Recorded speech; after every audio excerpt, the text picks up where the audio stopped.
Hello, അസ്സലാമു അലൈക്കും. നമുക്കൊന്നൊരു അടിപൊളി എരുന്തുപ്പേരി കണ്ടാലോ? അതിനാവശ്യമായ സാധനം, നമ്മൾ സാധാ ചോറ് വെക്കുന്ന അരി ഒരു പിടി നല്ലോണം വറുത്ത് പൊടിക്കുക, മിക്സിയിലിട്ട് നല്ലോണം പൊടിച്ചെടുക്കുക. അതിലേക്ക് ആവശ്യമായ എരുന്താണത്. പിന്നെ കുറച്ച് തേങ്ങ, ലേശം മഞ്ഞൾപ്പൊടി, പെരുംജീരകം, 3 ചെറിയ ഉള്ളി, വലിയ ജീരകം, അത് നല്ലോണം ചതച്ചെടുക്കുക. അതിന് ശേഷം ഒരു ചീനച്ചട്ടി അടുപ്പിൽ വെച്ച് 2 സ്പൂൺ വെളിച്ചെണ്ണ ഒഴിക്കുക. 1 സ്പൂൺ കടുക് ഇട്ട് കൊടുത്ത് നല്ലോണം പൊട്ടി വരുമ്പോൾ നമ്മൾ വാങ്ങി വെച്ച എരുന്ത് അതിലേക്ക് ഇട്ട് കൊടുക്കുക. എന്നിട്ട് 5 മിനിറ്റ് അത് അടച്ച് വേവിക്കുക.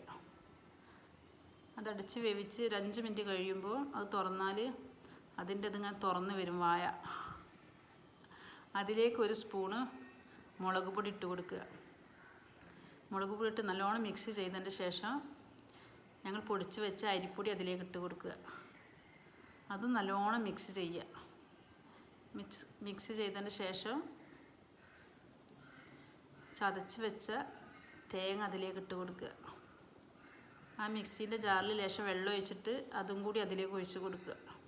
എന്നിട്ട് നല്ലോണം മിക്സ് ചെയ്തിട്ട് അത് അടച്ച് ഒരു 5 മിനിറ്റ് അങ്ങനെ വെച്ച് വേവിക്കുക. അടിപൊളി എരുന്തുപ്പേരിയാണ്. നല്ല ടേസ്റ്റാണ് ഇങ്ങനെ ഉണ്ടാക്കി കഴിച്ചാൽ. ഓക്കെ, അസ്സലാമു അലൈക്കും.